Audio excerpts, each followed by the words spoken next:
أشكركم يا سيدي يا والد أستاذنا البركة الوالد الحبيب عمر بن سيد الوالد الحبيب عمر بن عبد الرحمن السكر. أشكركم يا سيدي يا أستاذي الحبيب سكر بن سيد الوالد الحبيب عمر بن عبد الرحمن السكر. السلام عليكم ورحمة الله وبركاته. الحمد لله حمدا يوافي نعمه ويكافئ مزيده. أشهد أن لا إله إلا الله وحده لا شريك له، وأشهد أن سيدنا ونبينا محمدا عبده ورسوله.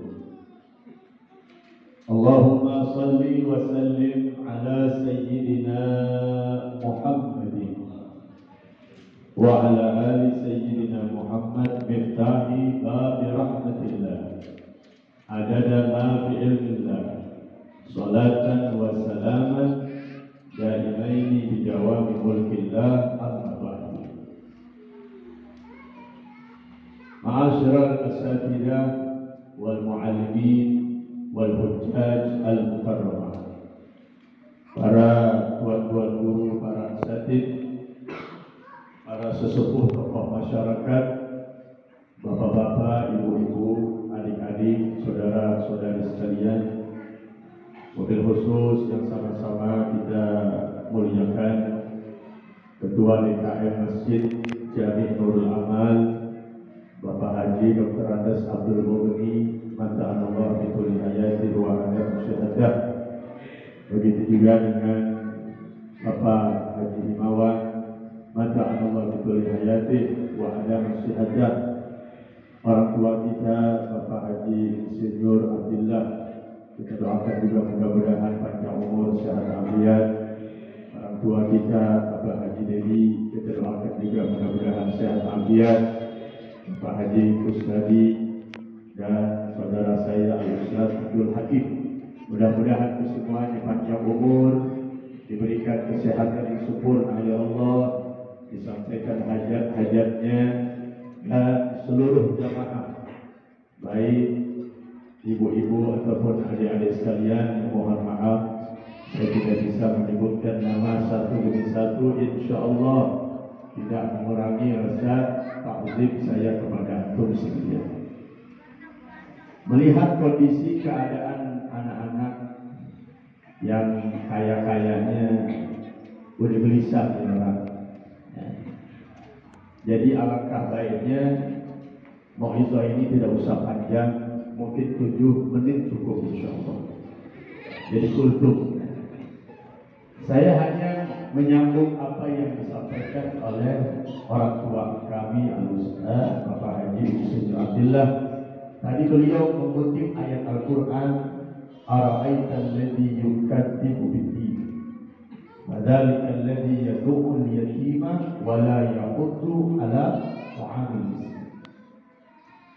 Dalam tafsir Al-Tabari itu dijelaskan, Ara'aital ladzi yukadzibu bid-din.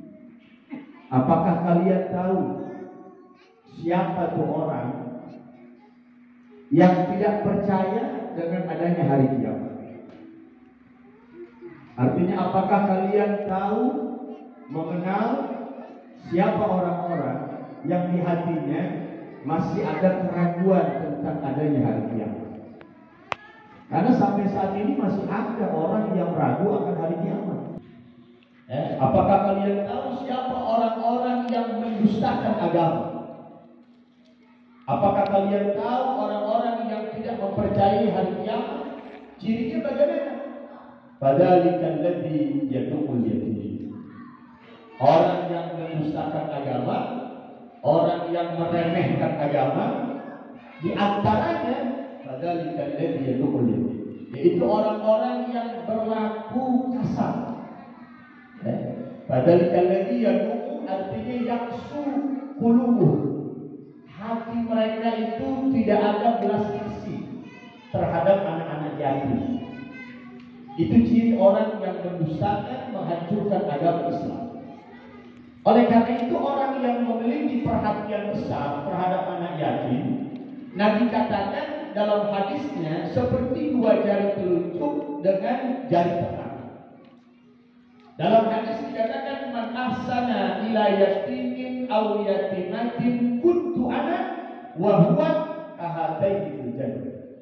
Dalam kitab Al-Fawaidul Muhtaram itu disebutkan man ahsana ila yatimin, siapa orang yang memiliki perhatian, kepedulian terhadap anak yatim laki-laki, aw yatimatin, atau terhadap anak yatim yang perempuan, kuntulahu, aku, kata Nabi, wahwa, dan dia orang yang memiliki perhatian, kahatai fil jannah, nanti di surga itu dekatnya seperti jari telunjuk dengan jari tengah. Dekat. Orang yang punya perhatian buat anak yatim itu nanti di surga dekat sama Nabi. Dekatnya seperti apa? Seperti jari telunjuk dengan jari tengah. Dekat, sekalipun dipisahkan nggak jauh. Makanya orang-orang yang tidak punya perhatian dalam keadaan mengenai anak yatim, Allah cap mereka itu seperti orang yang mendustakan agama. Ada satu kisah di Maroko, ada seorang ulama berjumpa dengan Nabi 3 kali berturut-turut. Satu malam dia tidur, dalam tidurnya itu Allah karuniakan anugerah nikmat bisa berjumpa dengan Rasulullah. Dalam impian itu Rasul berpesan kepada dia, hai fulan, pergilah engkau ke Mekah, temui si fulan bin fulan, kabarkan kepada dia bahwa dia ini termasuk ahli surga. Lalu terbangun dari tidurnya dan merenungkan, apakah ini mimpi harus saya jalankan? Dan beliau meyakini bahwa kalau orang ketemu Nabi Muhammad mimpi, itu setan nggak bisa nyerupai Nabi. Bang Haji Mawan ketemu Nabi mimpi, insya Allah mudah-mudahan. Itu dalam impian ketemu Nabi berarti asli. Oh itu nggak bisa diserupakan Nabi dengan setan. Setan nggak bisa nyerupai Nabi.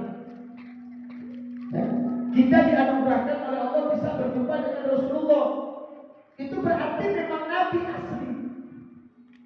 Malam kedua dia mimpi lagi. Apa pesan Nabi? Sama. Temui si fulan di kota Mekah, kabarkan kepada dia bahwa dia di ahli surga. Nabi yang katakan bahwa ini orang ahli surga. 2 malam dia mimpi, dia renungkan lagi, dan dia sudah persiapkan bekal untuk dari Maroko menuju ke Mekah Al-Mukarramah. 3 malam berturut-turut, malam ketiganya dia tidur, dia pun berjumpa lagi dengan Rasulullah. Ini artinya kekuatan. Kalau orang ngomong 1 kali belum kuat, 2 kali belum kuat, 3 kali dia ngomong berarti lebih kuat ucapannya. Malam ketiga dia ketemu lagi dan pesannya sama, temui si fulan, kabarkan kepada dia bahwa dia ahli surga. Akhirnya hari ketiga perbekalan sudah cukup, sudah dia siapkan dan tempat tinggalnya menuju ke Mekah Al-Mukarramah. Berangkatlah dia ke Mekah. Setelah sampai di Mekah, dia tunaikan ibadah umroh. Selesai melaksanakan ibadah umroh, dari tawaf, sa'i dan tahallulnya, maka dia jumpai kawan-kawannya yang memang satu perjuangan dakwah ini. Di Mekah itu banyak teman-teman, dia datangin satu-satu dan minta tolong kepada mereka, tolong antarkan saya ke tempat orang yang dimaksudkan oleh Nabi Muhammad. Akhirnya teman-temannya menanyakan, siapa yang kau ingin temui? Fulan bin fulan. Oh, saya pernah dengar nama itu. Akhirnya sepakat. Ini ulama Maroko dengan ulama-ulama Mekah mencari orang yang ditujukan oleh Nabi Muhammad. Setelah dia cari, dari gang ke gang di kota Mekah. Akhirnya masuklah ke satu wilayah yang di situ sedang ada perkumpulan. Lalu mereka bertanya kepada orang-orang yang berkumpul itu, "Ata'rifuna fulanan bin fulan?" Apakah kalian kenal yang namanya Fulan bin Fulan? "Oh, nahnu na'rifu." Kami kenal dia. Untuk apa kalian wahai para ulama datang menemui dia? Kalian orang-orang mulia, berpakaian orang-orang mulia, ilmu kalian tinggi. Kenapa harus berjumpa dengan dia? Si ulama-ulama ini bertanya balik, memang kenapa keadaannya? Dia itu tukang maksiat. Terkadang ibadah saja dia tinggalkan. Dia nggak sholat, kadang-kadang dia sholat. Tapi sehari-hari kami perhatikan kerjaannya nggak lepas dari maksiat dan dosa. Tapi Nabi katakan dia ahli surga, saudara. Apa istimewanya orang? Ayo kita ambil pelajaran. Apa kata ulama? Kami tidak peduli. Bagaimanapun menurut kalian penilaian dia begini begitu, kami tidak peduli. Tolong antarkan saya kepada Fulan. Setelah diantarkan bertemu, lalu ditanya, diketok rumahnya, "Assalamualaikum." "Waalaikumsalam." Dijawab, ditanya, "Betul engkau Fulan bin Fulan?" "Iya, saya Fulan bin Fulan yang kalian cari. Ada apa? Kalian ini siapa?" "Ana min Maroko, wa hada huwa ashabi." Saya ini dari Maroko dan ini adalah kawan-kawan saya yang tinggal di Mekah.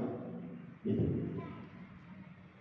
Saya ingin bertanya kepada Anda, amalan apa yang Anda kerjakan sehingga 3 kali saya mimpi ketemu Nabi dan Nabi menyatakan engkau ahli surga. Begitu dia dengar berita bahwa Nabi sampaikan dia ahli surga, dia bukan bangga, saudara. Dia tersungkur begitu dulu dan dia menangis sejadi-jadinya dan dia menyatakan, "Ya Allah, saya malu ya Allah. Saya dicap ahli surga. Engkau maha tahu saya tukang maksiat. Saya tinggal di Mekah aja gak pernah pergi haji.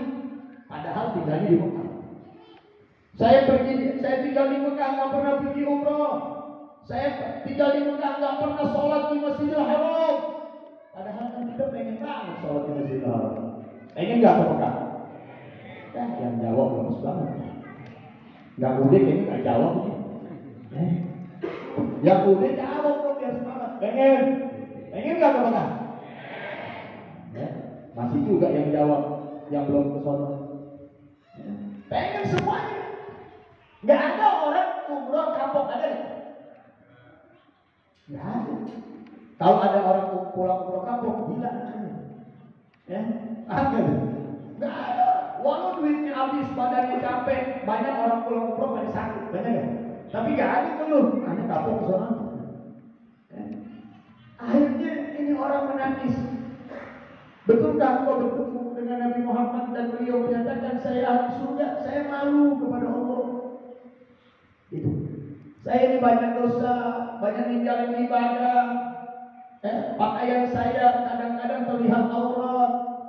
Tapi saya malu kalau Nabi menyatakan saya ahli surga. Itu. Kenapa demikian? Coba tolong ceritakan kepada kami, kata ulama. Barangkali kami bisa mengambil pelajaran ibrah dari apa yang kau lakukan. Dan anggaplah kami sebagai muridmu, kata ulama. Ya. Ulama-ulama ini bilang, kalau saya dapat ilmu dari engkau, saya anggap engkau sebagai guru kami. Akhirnya cerita. Ada satu amalan yang hingga saat ini saya memang masih lakukan. Walaupun saya kadang-kadang maksiat dan saya akui saya banyak dosa katanya. Amalannya apa? Ada tetangga saya yang mutu sautu, suaminya meninggal dunia. Wa yatruk auladan katsiratan, dan dia banyak meninggalkan anak. Ada tetangganya suaminya meninggal. Anaknya yang ditinggalkan banyak, kecil-kecil. Baina sanatain wa thalatha sanat, wa arba'a sanawat. Ada yang baru usia 2 tahun, ada yang baru usia 3 tahun, ada yang baru usia 4 tahun. Berarti kan yatim ini namanya. Yatim bukan? Yatim. Apa sih pengertian yatim? man yamutu abuh.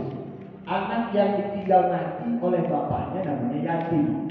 Itu menurut ahli fikih. Bahwa anak kecil abahnya meninggal, ibunya masih ada, ibunya disebut armalah, anaknya disebut yatim. Menurut ahli fikih. Tapi menurut ahli tasawuf, yatim itu bukan yang orang tuanya meninggal, bukan.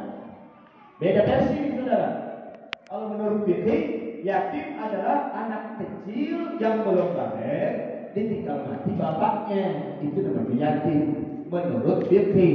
Tapi menurut tasawuf, yatim adalah orang yang meninggal dunia tapi amal ibadahnya nggak ada di sisi Allah. Kita bisa nggak disebut yatim? Bisa. Kalau kita mati nggak bawa bekal, ya. Sedangkan perjalanan dari barzakh menuju akhirat itu sangat jauh.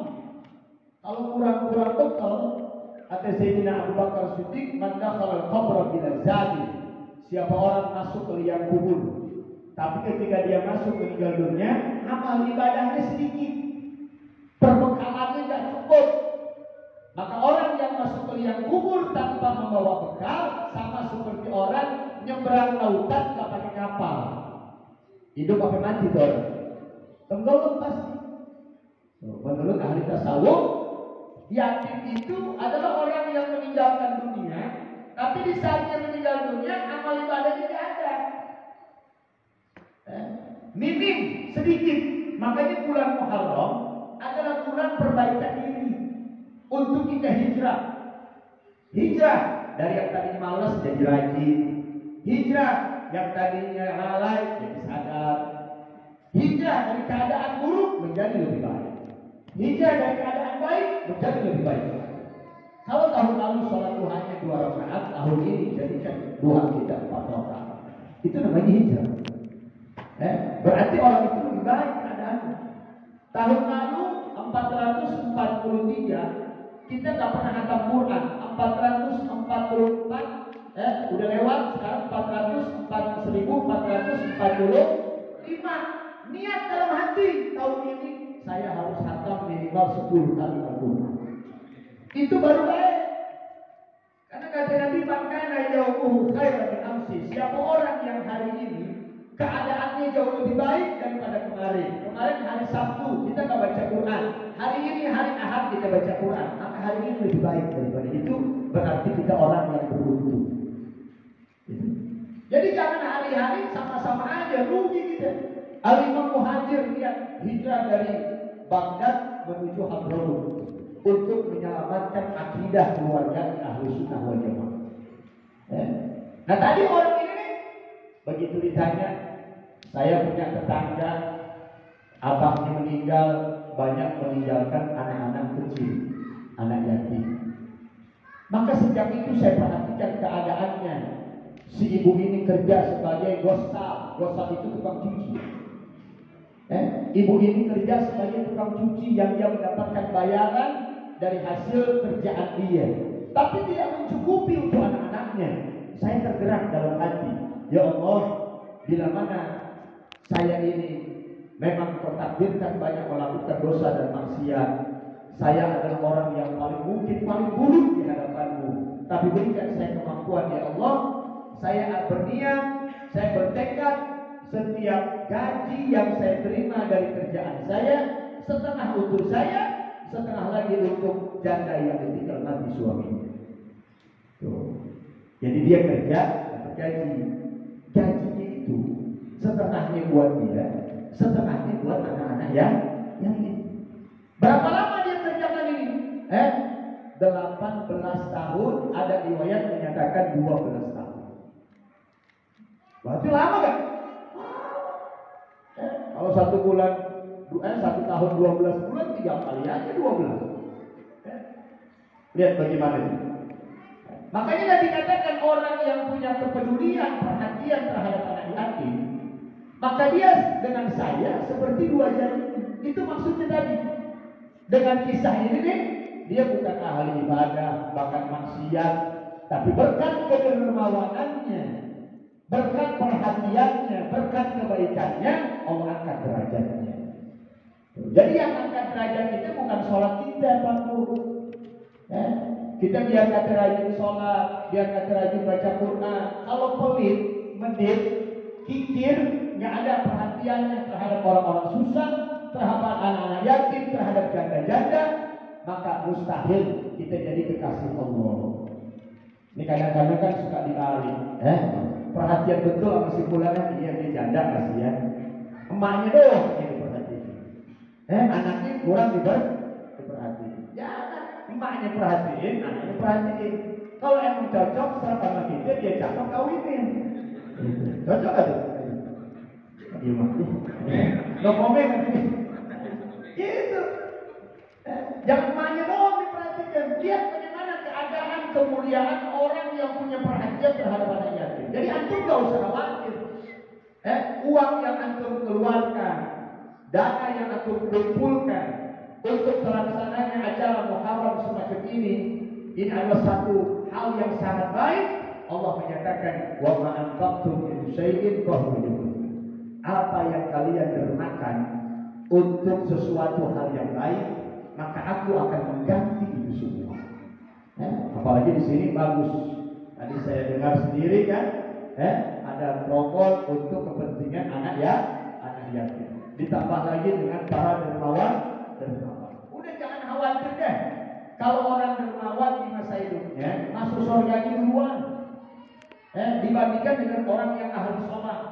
Dia sholat rajin, baca Quran rajin, pelit, ya surga belakangan.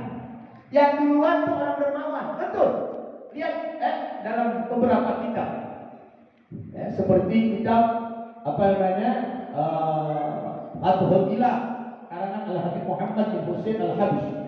Itu dikisahkan ada sekelompok 3 manusia. Yang pertama yang mati syahid, yang kedua yang mendapatkan haji mabrur, yang ketiga yang ahli sedekah. Orang-orang yang mati syahid dipanggil malaikat Ridwan. Kata malaikat, ayyuhas syuhada udkhulul jannah. Hai orang-orang yang mati syahid, ayo silakan masuk surga. Begitu pintu surga itu dibuka, begitu dia mau melangkah, begitu satu langkah ditanya, "Mah, tunggu dulu." Malaikat Ridwan, saya pengen nanya, kalian ini kan mati syahid, dapat gelar mati syahid. Saya mau nanya, tahu dari mana tuh pahala mati syahid itu besar? Sehingga kalian berkorban jiwa raga untuk mendapatkan titel mati syahid. Apa kata orang-orang mati syahid? Saya tahu dari ulama semuanya. Kata malaikat Ridwan, ta'akhkharu wa ta'addabu. Kalau kalian tahu itu mati syahid pahala yang besar dari ulama, jaga adab kalian terhadap ulama. Betul. Jangan dulu masuk sebelum ulama ini masuk. Kalau ulama di dunia dimuliain, di akhirat dimuliain. Setelah itu dipanggil orang yang mendapatkan haji mabrur.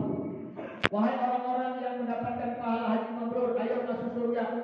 Begitu surga itu dibuka pintunya, satu langkah dia mau masuk, ditahan lagi. Dari mana kalian tahu pahala masuk surga itu besar? Dari ulama kami tahu. Kalau begitu jaga adab kalian terhadap ulama. Mundur, jangan masuk surga itu. Orang haji belakangan juga. Apalagi haji sekarang macam-macam. Kemarin pulang haji pakai emas. Begitu diperiksa imitasi. Kan macam-macam sekarang orang pergi haji niat. Yang ketiga orang ahli sedekah nih. Rajin sedekah, peduli anak yatim, peduli orang-orang susah, dipanggil juga. Ayuhal mutasaddiqun.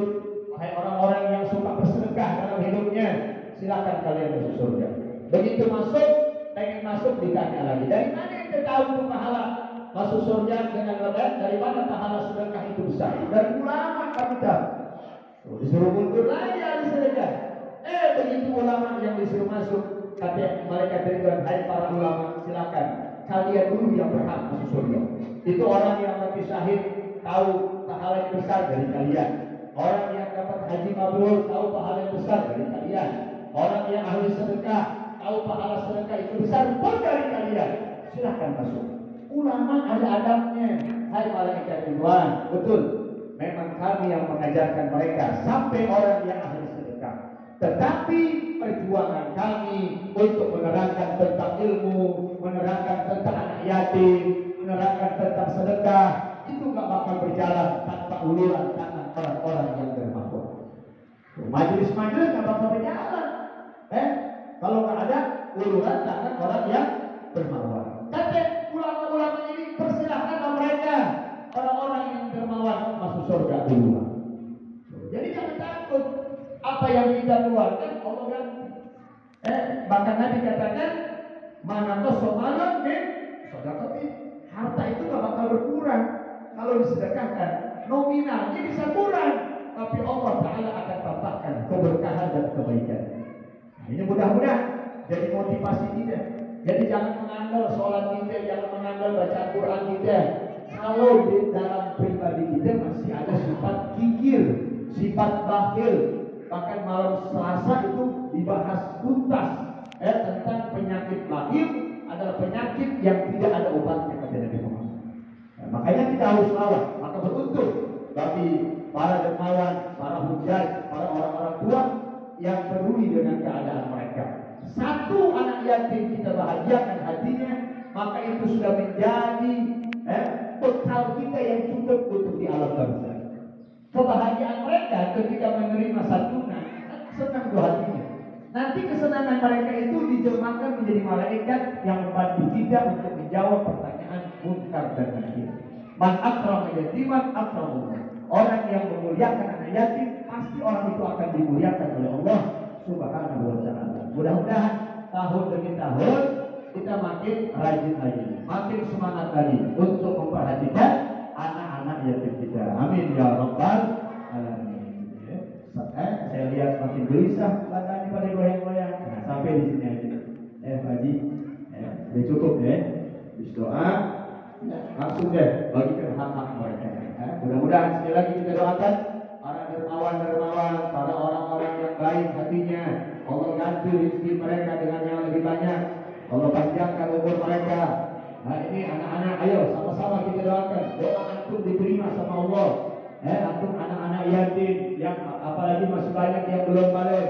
Di sini dosa mereka belum ada. Insya Allah apa yang menjadi hajat-hajat para dermawan dikabulkan oleh Allah Subhanahu wa Ta'ala. Fatihah ala hadhihi niyat ala kulli niyatin salihah ila hadratin Nabi al-Fatihah. Bismillahirrahmanirrahim. Alhamdulillahirabbil alamin. Ar-Rahmanir Rahim. Maliki yaumiddin. Iyyaka na'budu wa iyyaka nasta'in. Ihdinas siratal mustaqim. Siratal ladzina an'amta 'alaihim ghairil maghdubi 'alaihim waladdallin. Rabbil ighfirli ربنا تقبل منا انك انت السميع العليم وتب علينا انك انت التواب الرحيم يا رب كل شيء بقدرتك على كل شيء اغفر لنا كل شيء ولا تسالنا عن كل شيء ولا تحاسبنا في كل شيء واعطنا كل شيء برحمتك يا ارحم الراحمين صلى الله على سيدنا محمد واله وصحبه وسلم والحمد لله رب العالمين. السلام عليكم ورحمه الله وبركاته. Alhamdulillah, demikianlah ulasan yang sangat mengingatkan.